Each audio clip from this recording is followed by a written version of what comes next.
Alrighty, welcome everyone. I'm Teeaboo. It is Monday, and so we are here for Retro Monday OVAdrive, and we are also here to finish off Memories, this three-part anthology thing that we've been watching for the last couple of weeks, and has been blowing me away for the last couple of weeks, as so often happens with the Monday OVAdrive shows. I fucking love this slot, I just gotta say. It's so much fun. It's like the most varied and fun thing on my weekly schedule, and I really enjoy it, so yay. All right, we're here for Cannon Fodder, the third part of the Memories trilogy thingy-majiggy, and this is Otomo's baby, fully directed and all that jazz by Otomo himself. Cool. I don't know anything about it. All I know about it is that somebody in my Discord, hi GK, told me to keep an eye out for camera movements because they'll probably be really cool. So I'm gonna do that. Besides that, I haven't heard anything about Cannon Fodder. It kind of like flies under the radar as far as I can tell. I had definitely heard things about Magnetic Rose before going into Magnetic Rose, although they were like vague and nebulous things like Magnetic Rose is really good, you should watch it.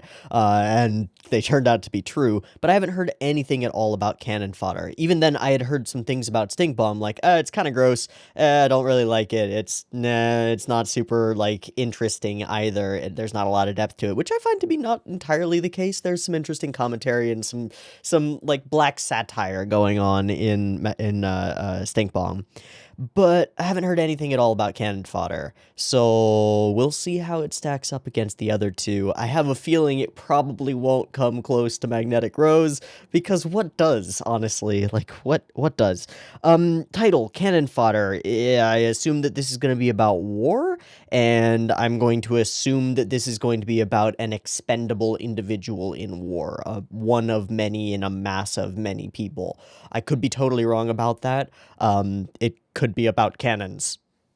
But usually cannon fodder is the term that we use for, like, take a bunch of fucking peasants, conscript them into the army, don't give them any armor or any weapons, send them out in front of all your people, let the cannons shoot them. While the cannons are being reloaded, your actual troops storm in. Yay!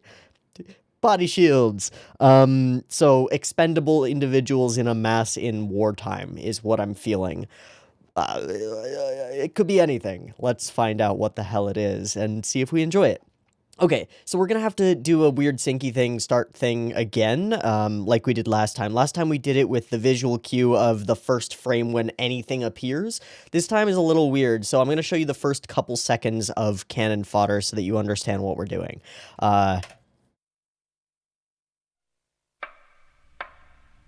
Okay, so we get the tick starting, and then the fade comes in. What I'm going to do is I'm going to sync to the tick, sort of. So I'm just going to go back to the blackness, and I'm going to pause, like, as soon as I hear tick, right? Okay, so hopefully that works.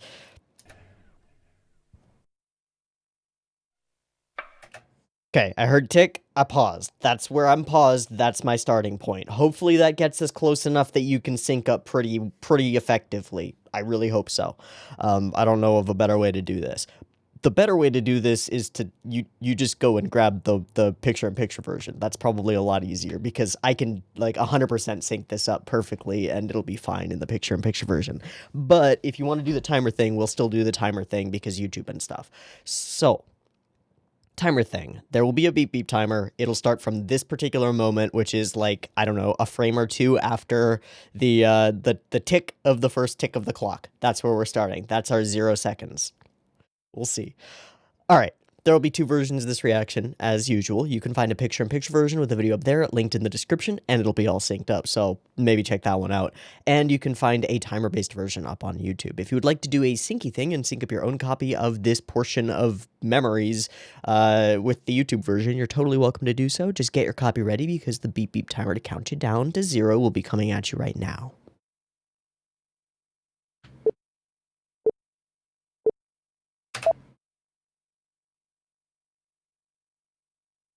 Okay. It's a little cannon's little castle. Okay, this is a world that's completely built around this, isn't it? Or at least this person's life is. Cool, weird, not steampunk, but, you know, the pipes running through everything. I wonder what kind of a structure we're living in. Good morning. Not super awake, are we? Okay. Later. Oh no, just getting dressed.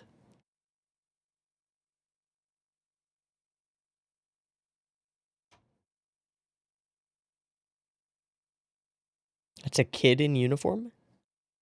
It is a kid in uniform. Okay, I see what you mean with the camera movement. Holy shit, the walls are moving. Holy shit. What the fuck was that? What? I was about to take a sip of tea and I can't. All right, I see what you mean. They're moving all of the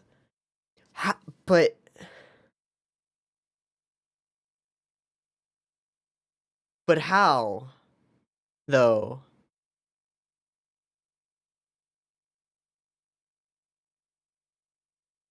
Okay, that was a simple zoom. What the fuck? How are we doing the perspective?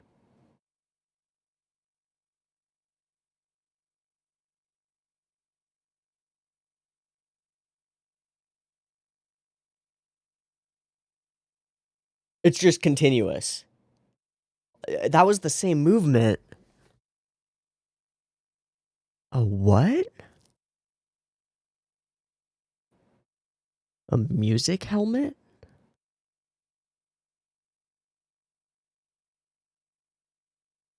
Helmets have something to do with stuff?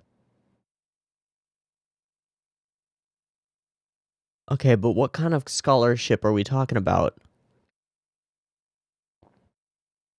Sure. Everything is about cannons, huh? What are we living in? Oh my god, we're gonna do the camera movement again.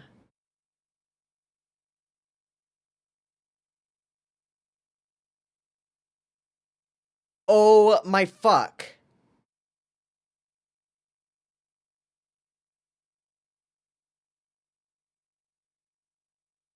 How is this being done? Oh my god, the whole city is just artillery. What? Every building has a giant mortar on it.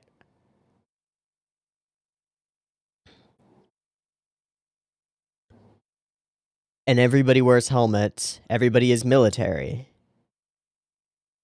This is far beyond a military state. It's a military way of life. I wonder if they even know what they're fighting, if anything.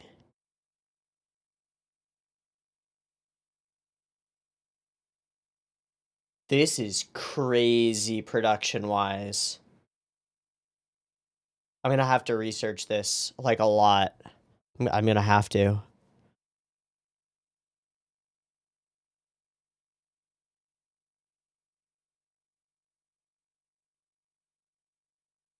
Okay, it begins.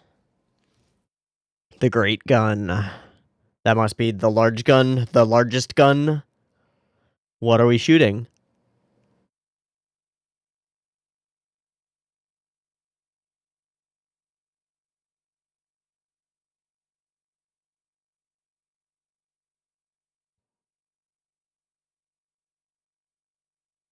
This is glorious.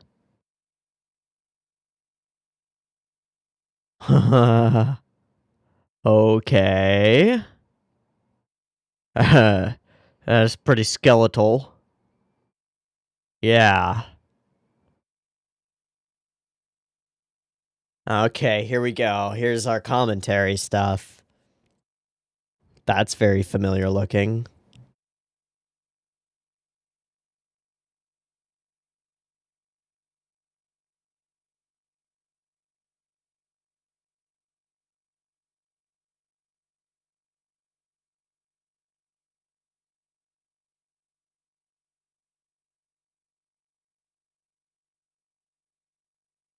Why such focus on this? And on the kid. Oh, hello. Wow, that was a transition. Wow. It's all gonna be about... Yep. Oh my god, the camera.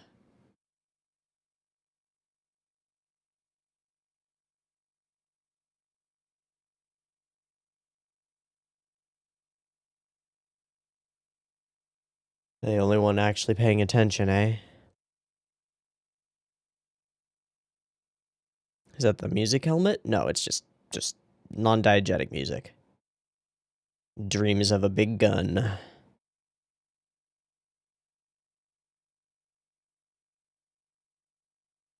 Just don't climb inside it.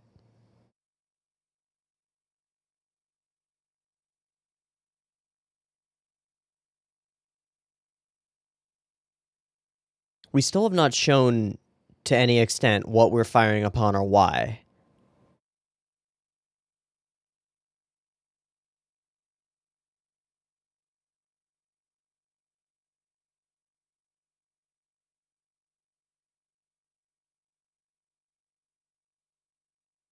Okay, we're given a target, and we fire. But what are we firing on and why? Dude, the style of everything is amazing. It's like paper cut, but not.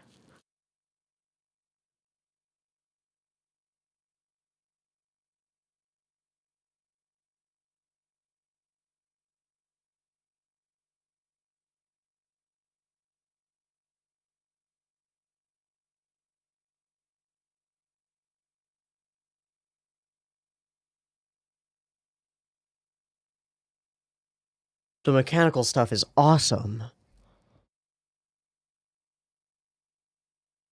Yeah, just to get a shell up there.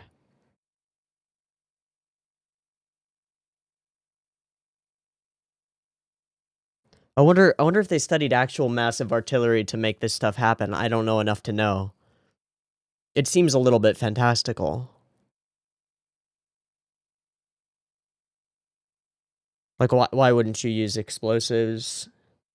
Because they don't seem to have planes or anything, just cannons.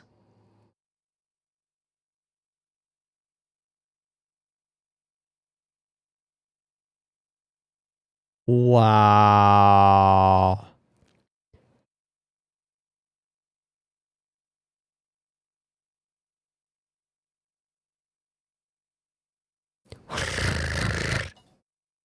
Wow, that's the charge.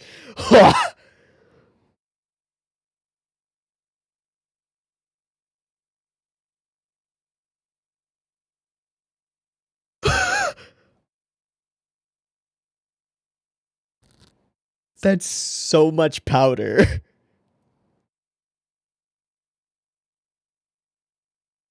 So obviously they have limited technology and aren't innovating much. Just building the same thing bigger.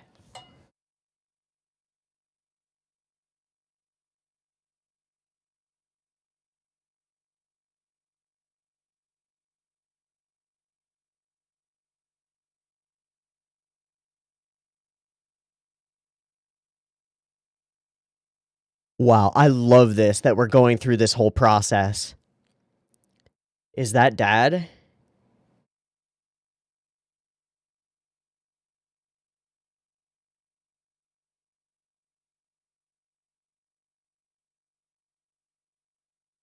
The music fading out for certain sound effects and then coming back in is amazing.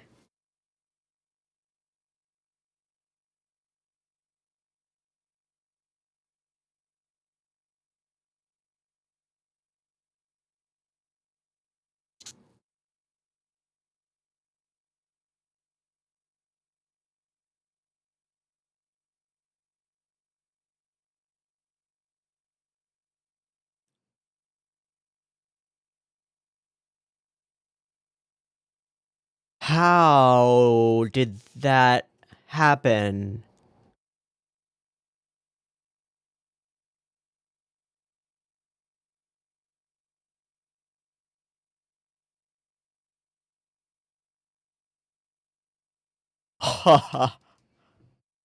Yeah, get the fuck away from that thing.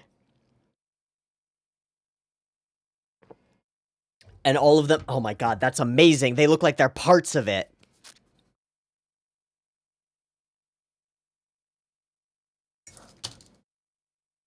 Silence. Beautiful silence before a rocking explosion, right? Who's walking up? Is it Kiddo? No, it's somebody in charge of doing this.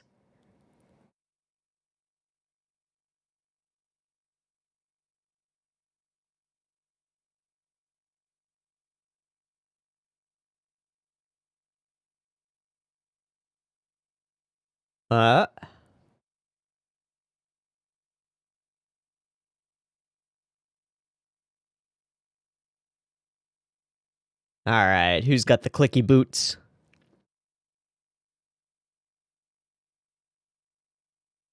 Is this the operator's thing?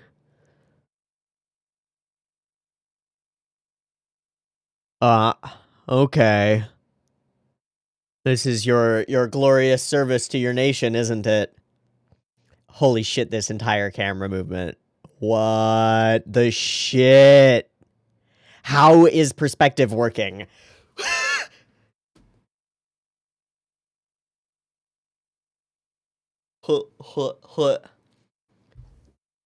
Alright, so a little bit of distaste for this guy immediately.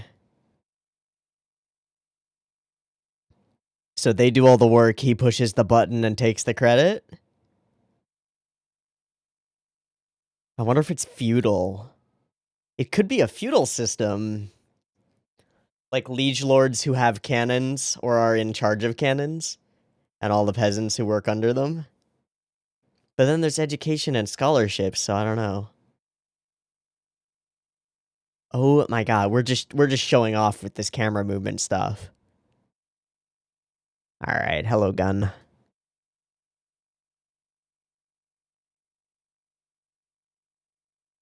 Yup. Great.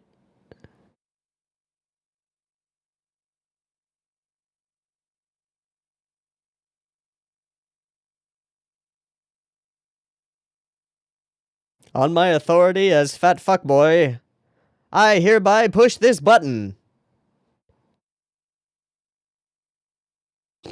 One. Oh fuck.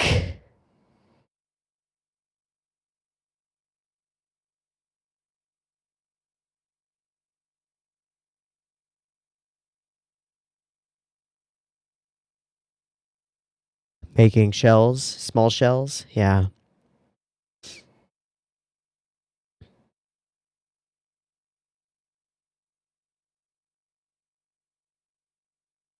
You have to say it, otherwise.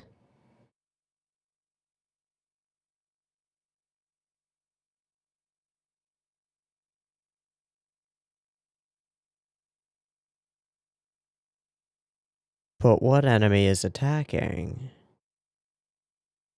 This is just a military industrial complex gone.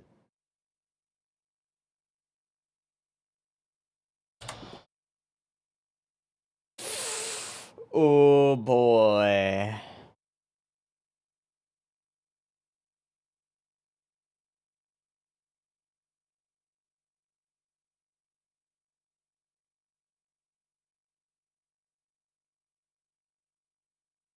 And it's Nazi Germany.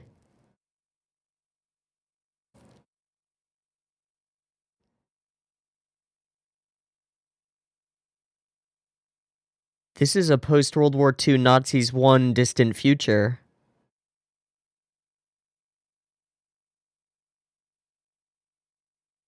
An empty landscape of craters. No enemy in sight. One must doubt that an enemy exists.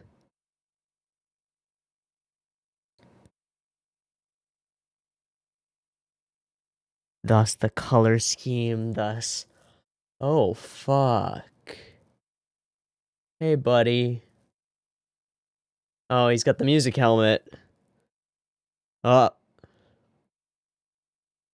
He's getting taken to the bad place.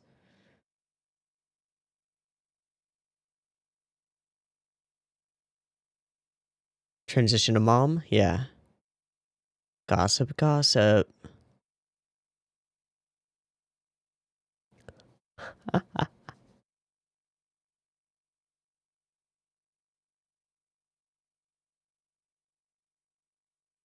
Transition again.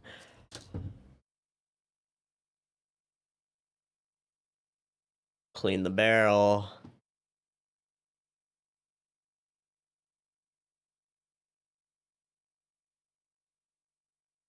Oh my god, that brush.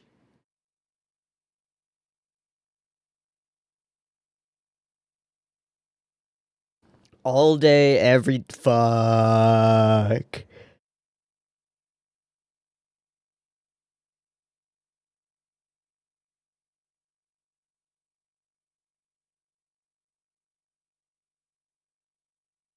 Oh shit.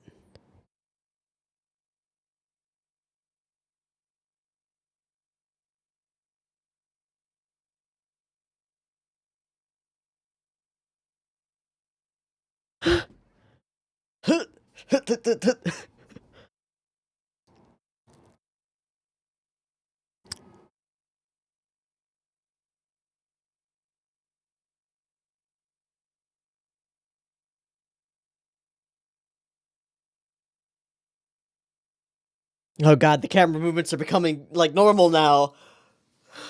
I'm not really seeing them anymore. They're just happening.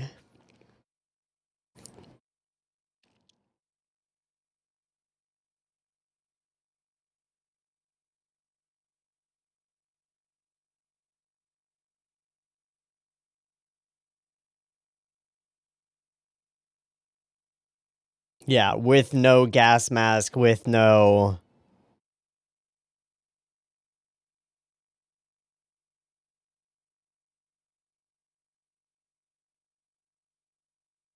Toxic fumes, yum. Poison gas. Is that the signal that the day of work is over?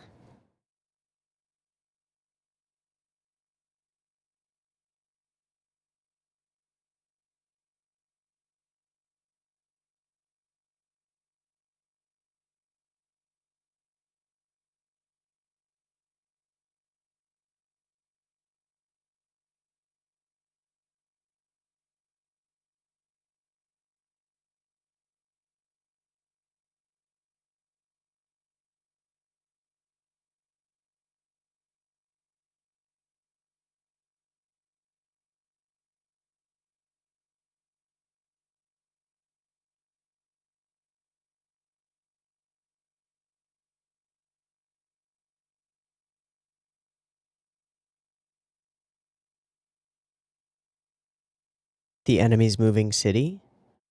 Okay. Are we in a moving city? Tremendous damage. The war effort is... Yes, our victory will soon come. After 373 years of fighting.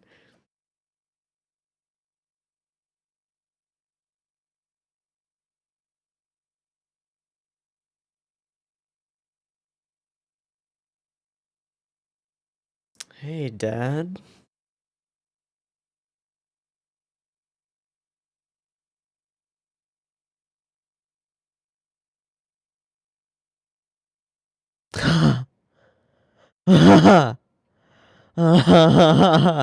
Sure. Da da da da da da da da. Drawing stuff about, yep, him shooting all the cannons. And being the leader and having the cape. Uh-oh. Oh shit, we're gonna do a thing. Oh boy. Oh shit. Okay.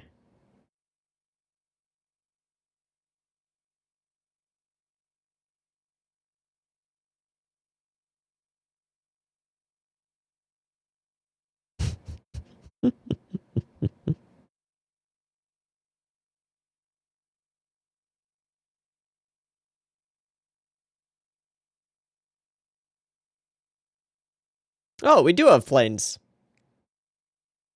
Okay. The perspective on all the points is shifting.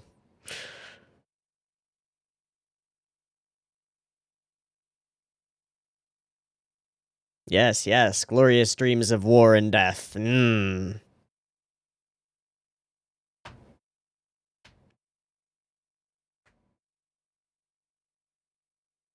But so much of this is about how a propaganda-filled system can warp the minds of children. Like, there's so much to this.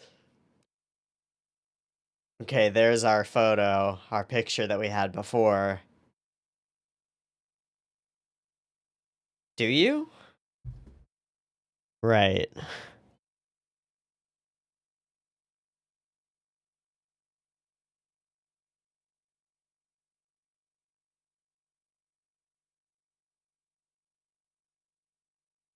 A slice of a day.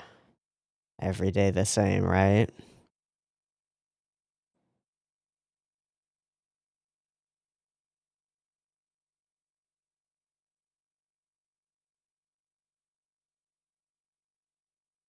Okay. Will anything change? Middle of the night, eh? Not the normal time for things to be happening. Maybe there's a real attack.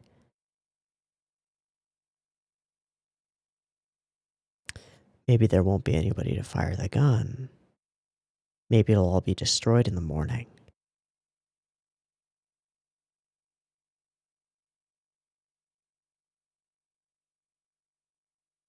Was that the end?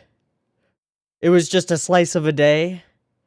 No story, no nothing but the experience of that day of a person in Canon Realm's life. Okay. This is a really cool credits track. This is super dope.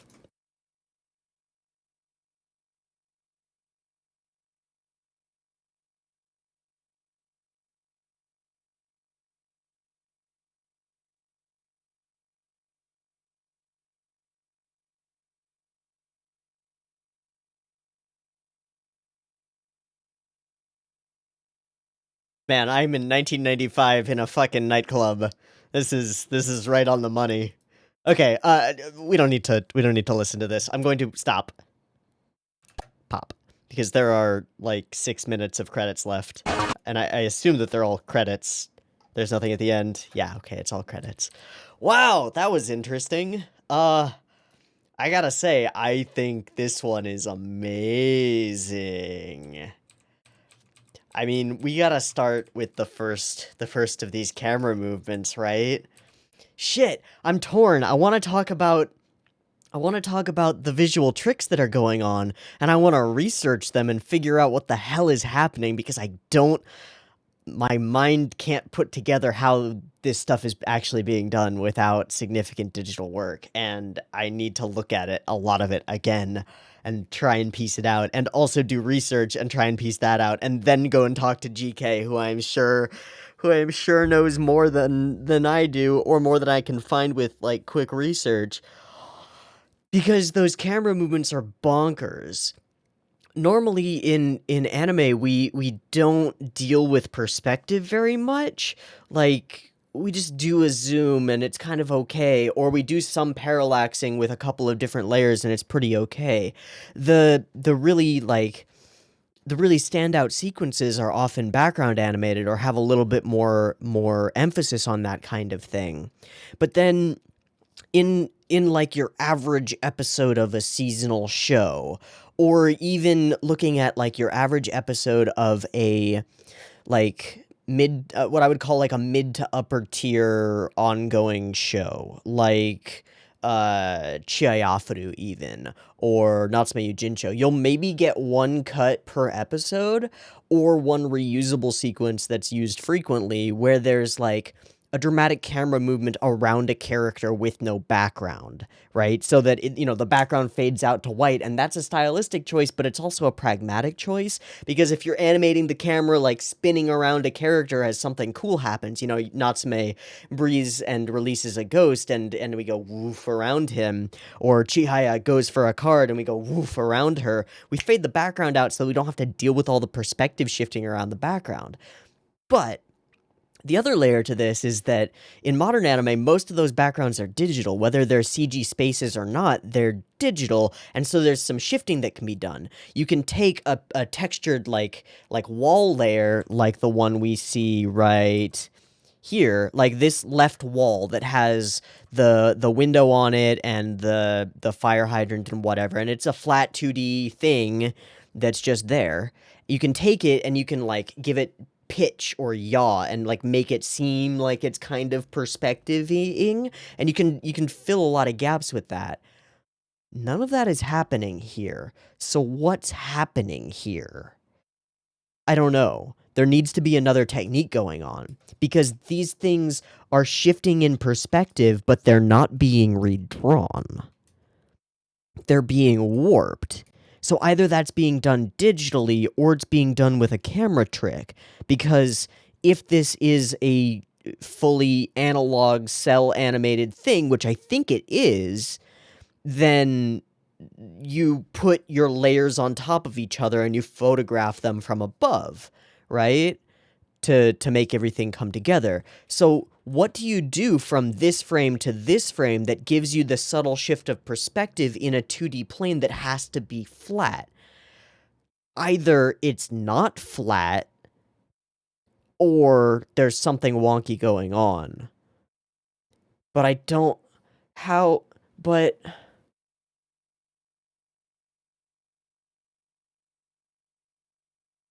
But how? I don't know.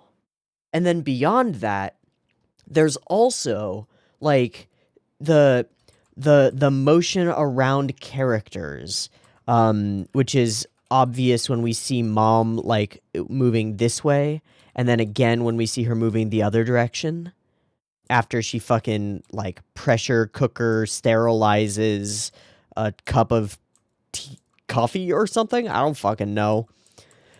But we do that constantly. We do it here.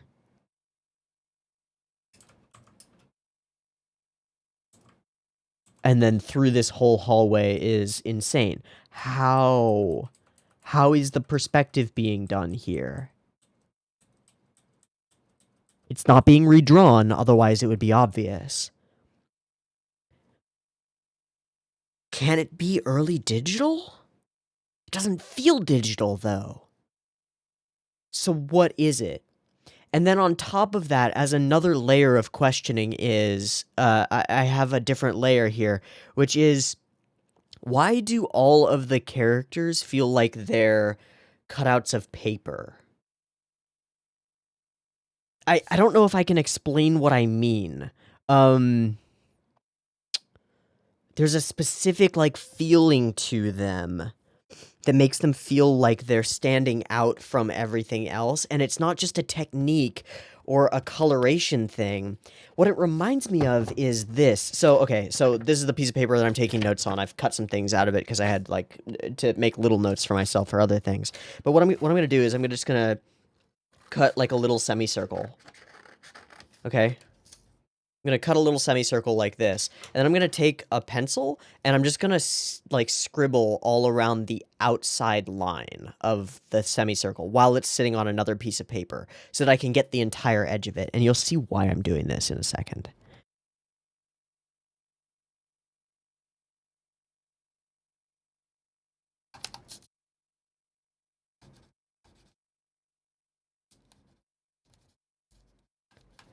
Okay. And then I'm just going to draw, like, some ordinary lines here.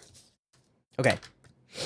So here's what I'm seeing, and I don't know if I can really express this, but when you take a piece of paper and you like scribble on the edge of it with a pencil, you end up with this, like, very distinct sort of feel to the way that the graphite, and it works with ink too, the graphite ends up around the edge of it. It collects a little bit extra around the edge. You can see it especially on the straight line. That feels very different, like having one layer of paper or cell stuff, you know, like transparent acetate or whatever, on top of another with the edge fully, like, colored in, or having, like, the line of it and having it cut around or near the line like that side, has a very different feel, especially when it's on top of a piece of another piece of the same substance. There's like a shadowing around it that occurs, right? I mean, because there's actually a gap, there's like the little corner here, and it creates an actual tiny shadow, which is different depending on where it is in respect to the lights that I have, right? That's what all of the layers in this feel like, which makes me wonder if there's genuinely something three-dimensional going on in the photography process. But there can't be. That doesn't make sense. And even if there was, you couldn't get the smooth changes to the angles. So inevitably, I'm just going to have to research this and hope that I can find an interview or an explanation or something about the techniques being used here. I have this feeling like it's something super simple that's just, that kind of a brilliant idea that makes perfect sense once somebody else has thought of it. I don't know. Okay. So that visual feel, the incredible camera movements, the style of all of it is glorious and worth talking about for an hour on its own. Let's, instead of doing that, because that's going to take up all our time, let's talk a little bit about the thing that we just experienced. I almost call it a story, but it's not really a story. It's a very literal slice of life, a single day in the life of this kid and his family and their society that they live in. Okay, there are a couple of important clues to what the fuck is going on here. I mean, to lay it out in broad terms, obviously we have a runaway military-industrial complex. It's unclear to us as an audience whether there's actually an enemy out there, and it seems rather likely that there isn't actually an enemy out there, and that the idea of the enemy is manufactured for a reason. I need to look up some Noam Chomsky stuff about that, because there's a theoretical argument around it that's important, and I should brush up on it. It seems super related to this. Seems like a runaway military-industrial complex. Very obvious that there's a deeply entrenched caste system. We only see one member of the upper class, and he never addresses any of the lower class individuals, is completely disconnected from them, and disconnected from the dreams of this young child, right? Oh man, and just the young child's dreams will just further the system, because he'll work his whole life in loading cannons, become disillusioned, and fail, and oh my god, he will just perpetuate the system.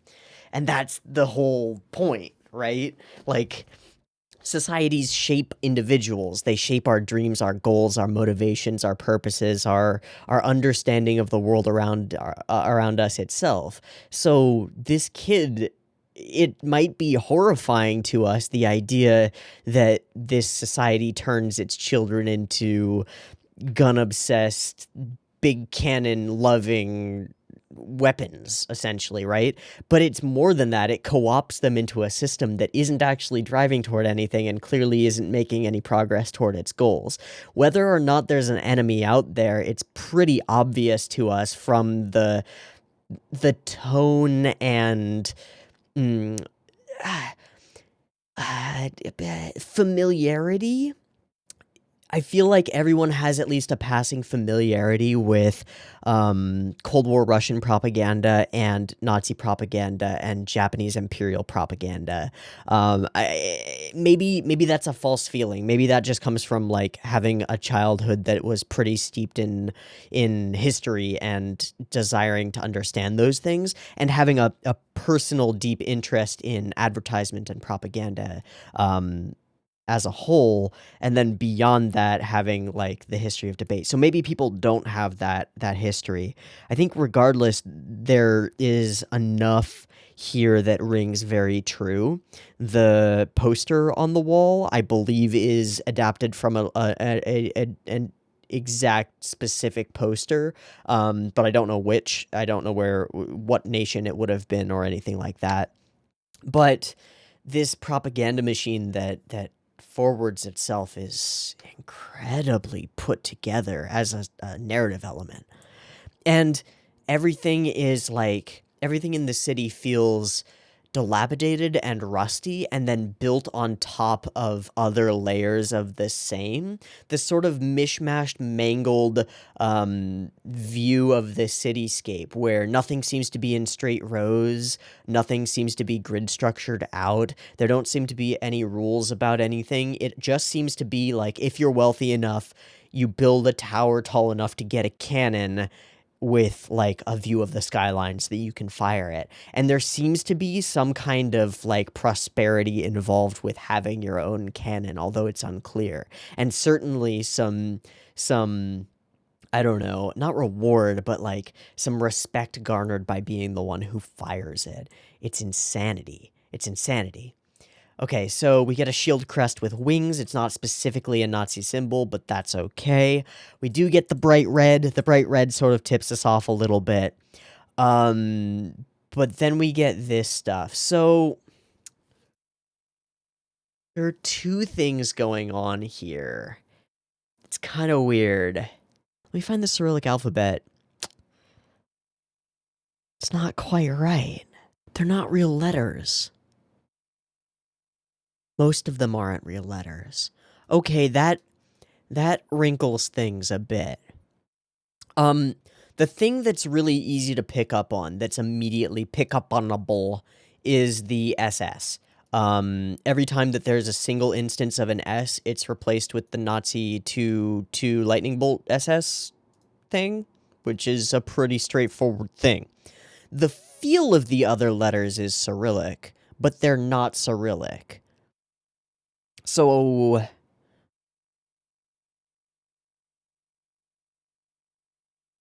then what are they? Like the O with a dot in it could be from Brahmi script or whatever. It doesn't line up.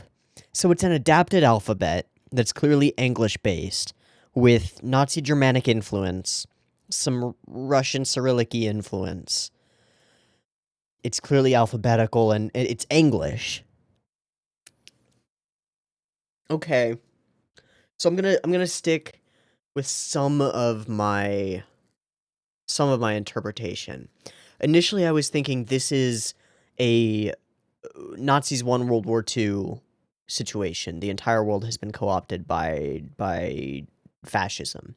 Seems like the entire world has still been co-opted by fascism. It's become a like neo-theological worship of guns situation. But that makes a lot of sense as a criticism of a fascist ideology. There's nothing to hold it up after the leader who seems to have become a god king, right? Like, that leader that we see in the painting and up on this gigantic, like, inscribed monument and, like, elsewhere in the city seems to have become, like, a figurehead and symbol. Once the fascist dictator dies, there's not that much to hold everything together, except the ever-present threat of wars. And obviously there's immense discontent amongst the lower classes, so how do you keep them in line? Well, with the threat of war and the idea that they're continuously working towards something. And that's where I need to start looking up Chomsky, because even though this doesn't seem to be a consent of the people-based system, it seems to be still a fascist empire of sorts that doesn't really care whether it's people consent. Even so, all of the arguments within the book and movie Manufacturing Consent, which deals heavily with making up justifications for acts of war on a global scale in order to convince a democratic populace that those acts are justified and that they have the moral high ground, and thus to maintain the power structure, both the international hegemony and the internal political structure of the nation. It works best when applied to United States foreign policy and war policy. If you look at the last 20 years of U.S. foreign policy, it's pretty clear It becomes very clear. I would highly recommend going and watching the 1970-something film documentary called Manufacturing Consent. I believe you can find it on Dailymotion for freezies. So I would check that out. It's definitely worth a watch if this kind of stuff is something you're interested in thinking about. Or if you're looking for something that's at least a partial answer to some of the questions about international politics that you might have. Regardless, I need to look up, there's another argument by Chomsky about, I think it's by Chomsky, it might not be.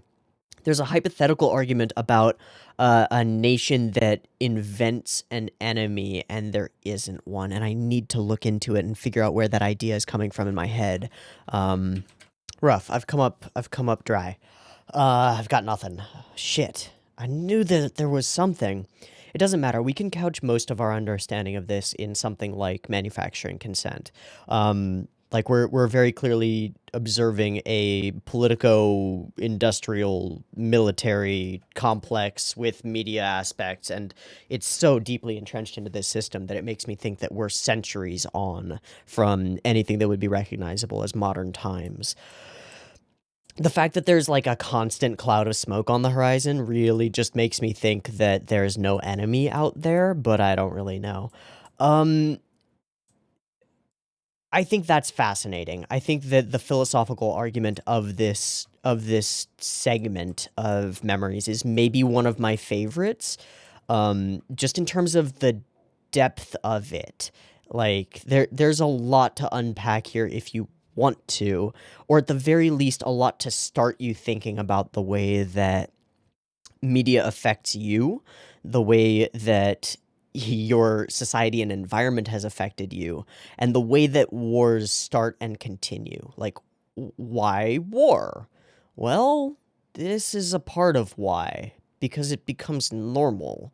And it's also a big object lesson, a big cautionary tale about the nature of war and how insidious it can be.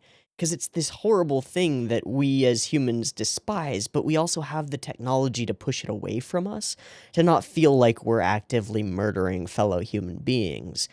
We have drone strikes and giant artillery and cross-world ICBMs, like, we can kill millions and millions and millions and millions of people with literally the push of a button and no effort on the part of the person pushing it. And there's a complex in an industry, a very powerful industry, the core of the US economy, you could say, that's entirely built around fostering and perpetuating that system and ensuring that it has a reason to be fostered and perpetuated. I know that these sound like, what is it? It's not seditious? Is that the word? Seditious. Inciting or causing the people to rebel against the authority of a state or monarch. Yes, it is seditious. Sounds like seditious or treasonous, like, speech that I'm going through. I can understand that maybe if you're, like, a heavy patriot, American or otherwise, you might not like hearing this, but there's some truth to the stuff at play in this portion of Memories that I think is really fascinating and I think is very worth knowing about, or at least considering as a possibility. Oh, this is so good. It's so good. Okay. Beyond what I would call gorgeous world building and writing in that sense, this short is completely stylistically unique, and beautiful in a weird, gritty, grungy, awful kind of way. Mostly because of the insane movements of everything. I think there's one here. No. Okay. I wrote down a couple of timestamps, but there were too many things to write them all down. I just want to look at a couple segments with that kind of camera motion thing going on. Like, do you see the darker shadow around him? It makes me think that he's a physical, cut-out redrawn, cut out layer, but then he's not because there's bits that go over the line. I don't understand how it's done. I don't understand. This, I understand. This, I at least understand a little bit. There are layers visible here, right? The main gun and this portion up here is a layer. This portion is a layer. This portion is a layer, right? We can see that, but then it's not just that all the layers are shifting across each other. They're actually shifting.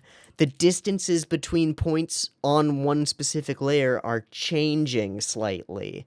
The angle of this two-dimensional cell, supposedly, is changing.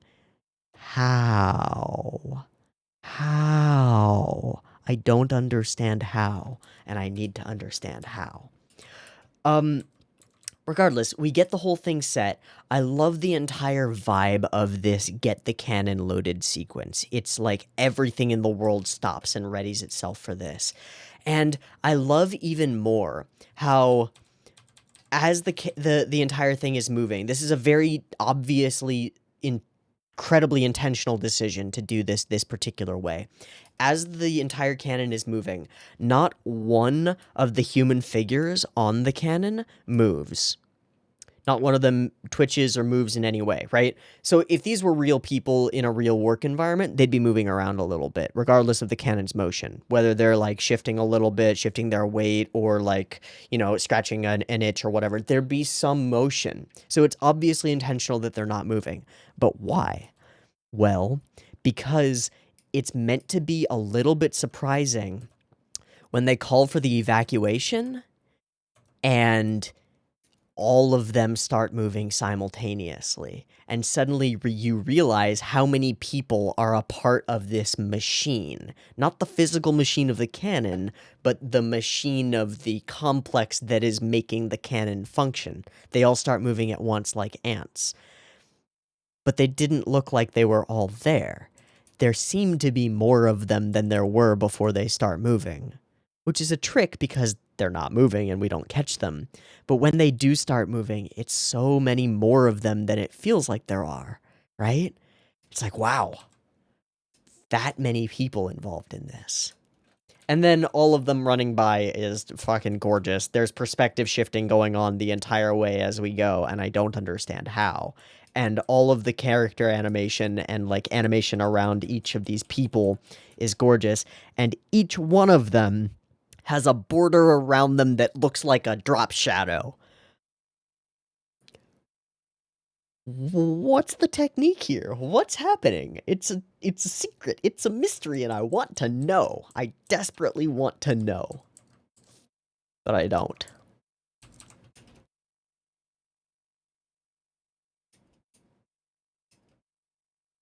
Another thing that I'll just throw out there. Everybody looks like shit. Everybody except Mr. Chubskis. Everybody is fucking gaunt. Everybody has missing teeth. Everybody is like sallow with sunken eyes and sunken cheeks and almost skeletal looking. Everybody looks terrible. And there's the sequence when they all get off of the train like they're automata. Is how it feels. It's all so mechanical. They're all a part of the system. They all sort of zombie-like step out of the train row after row. And it's not like they're all doing it in unison. There's something off about it. They're like shuffling zombies.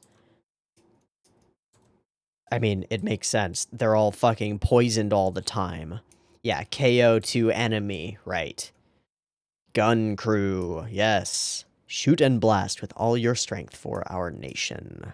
No conquest without sabor? Labor. Ah. I'm gonna Google that phrase. And there's no way I'm gonna find a specific piece. It really doesn't matter. I search propaganda posters artillery, and I came up with like a couple dozen from different countries that are just dudes loading cannons or big looking cannons or whatever looks impressive and badass so that they can hopefully bring people in. Everybody looks terrible, but the animation looks great. It looks incredible, honestly. It's insane. And then all of the camera movements, they're so smooth. I don't understand how. And then the clever editing tricks, like this transition, which turns into like a match thing, boom boom, incredible. The teacher teaching only about gunfire and cannons and getting them aimed and all that jazz, and then the cannon itself. The entire sequence when the actual like firing dude comes out, incredible. The size and scale of everything, the mechanical design on everything. And beyond just the perspective of all the backgrounds is perfect every time there's a camera movement. Anytime anything moves on camera is perfect. All of the dimensions are perfect. Everything is gorgeous. It's utterly impressive. Okay, this is a really great scene as an example. You see the layers of these people and, like, the shadow borders around them? They feel like they're fucking paper cutouts being, like, layered over each other.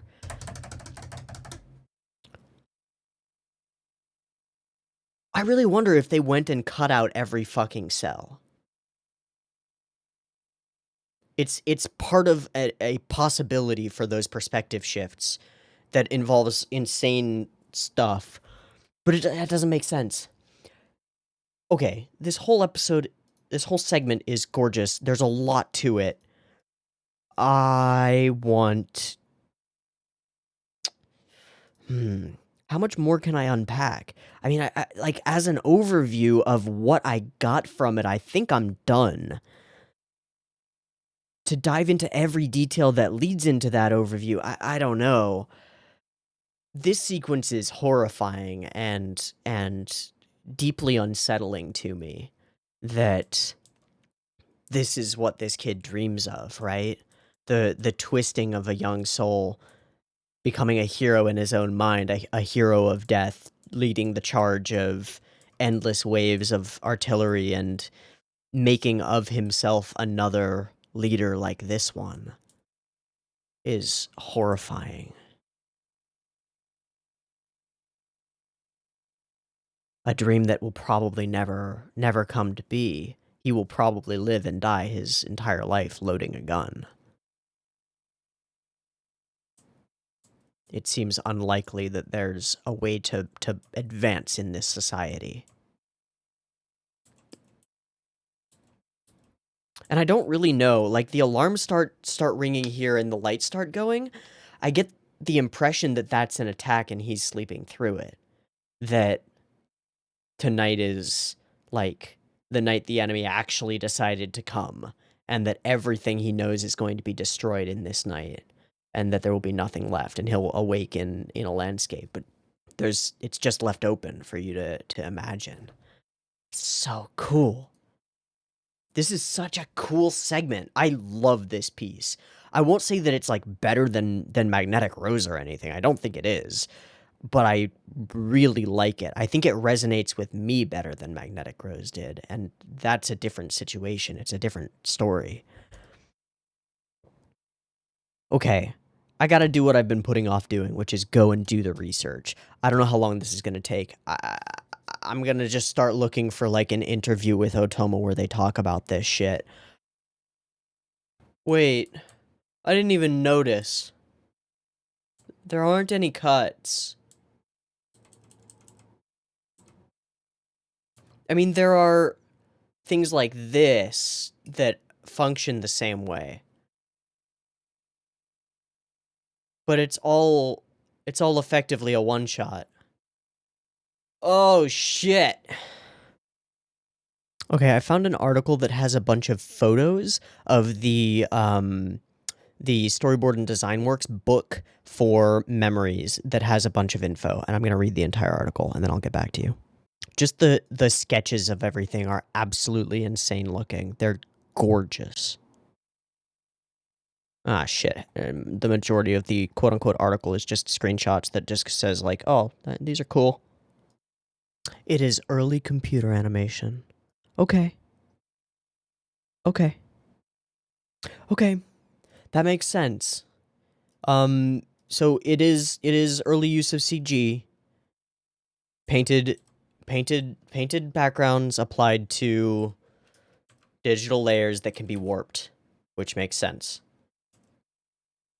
It's also, considering that it's an early use, it's fucking amazing looking.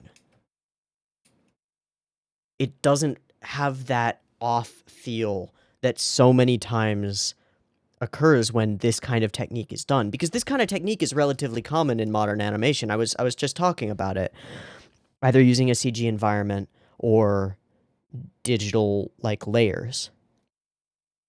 And yet, with all of the technological improvements that we've made, this is one of the best looking examples of it that I've seen. I think a lot of that has to do with the eye for layout that clearly Otomo has. Absolutely amazing. Now, I didn't even recognize that the whole thing is strung together to feel like one long take. It is, though it's fake. It doesn't really matter. I mean, it's not with a camera, so like there's a big difference between animating a long take and like shooting a long take, mostly because you don't have actors or anything. You're not shooting reality, and you're stopping between every frame for photography anyway, right? So just making sure that it all flows together is the challenging part. And honestly, I don't think it's terribly well done. I mean, there's like the scene where we blow into smoke, or even, while I think that the transition between the locker and the kid is clever and good, I don't think it's as good as a this is part of a long take situation, because it's a cut from one place to another. It breaks up flow, regardless of the nature of the transition. So I don't think that there's much point.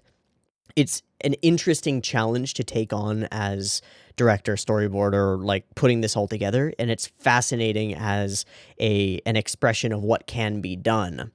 But I don't even find that impressive. What I find impressive is the art and detail and ideas behind this terrifying futuristic-y society.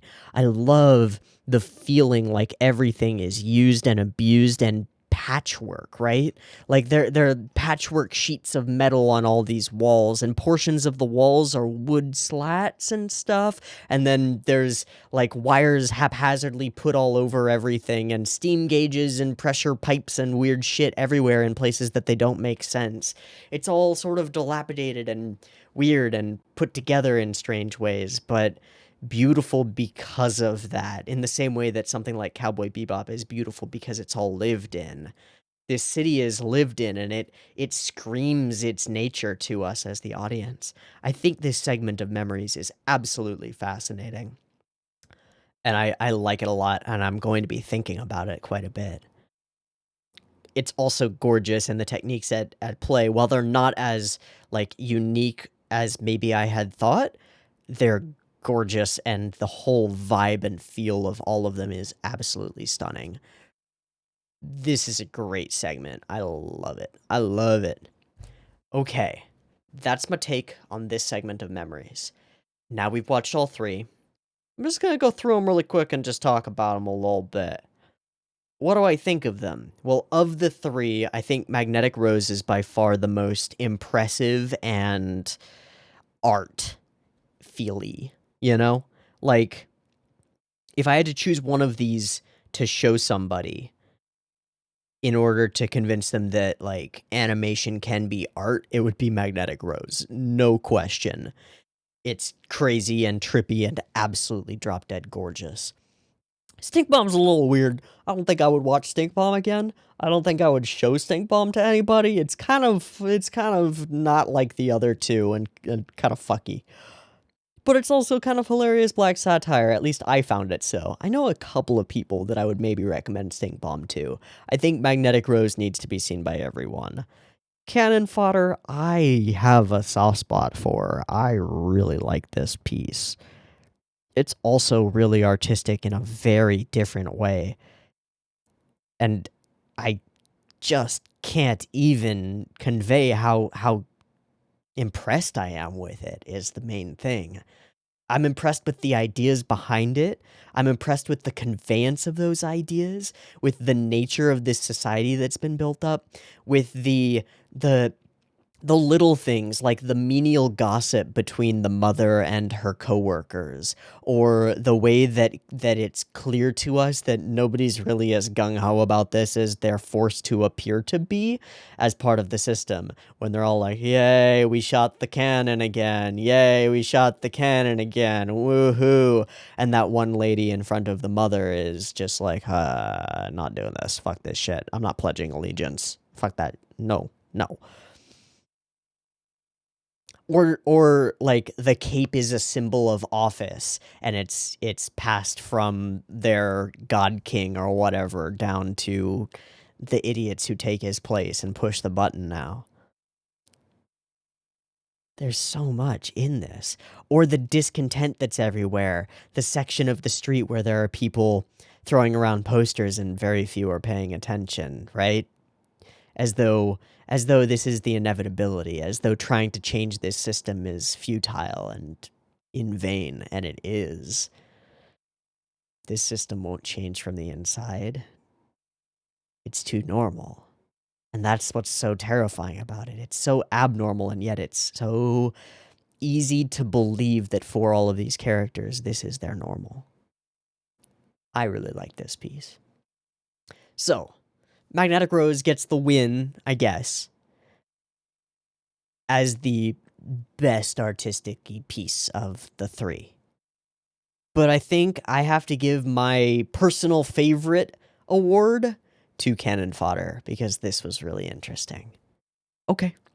Well, that wraps for memories. Now I have to figure out what to watch next. It's not a problem. There's tons of stuff out there. Also, GK hit me with a list of ideas and suggestions a little while ago, so I'm going to be checking through that, and I'll come up with something interesting to watch next week. In any case, this little delve into anthologies has been fascinating and wonderful and utterly impressive. Just seeing what's possible and seeing a swath from so many different artists and auteurs and creators has been fantastic. And it's kind of been like an accelerated version of what I want OVAdrive to be anyway. I want this to be a slot that's constantly changing, where we're watching something different and new and unexpected every week or every couple of weeks. And we get to survey a lot of the older stuff that's out there, because there's a lot of it, and a lot of it is near this level of amazing, so worth watching. We'll see what we end up watching next week. I don't know yet, but I'll figure it out by then. In the meantime, I've been Teeaboo. This has been the end of Memories, Cannon Fodder, and I hope you've enjoyed it as much as I have, and of course I hope to catch you next week when we watch something different. See you there. Peace.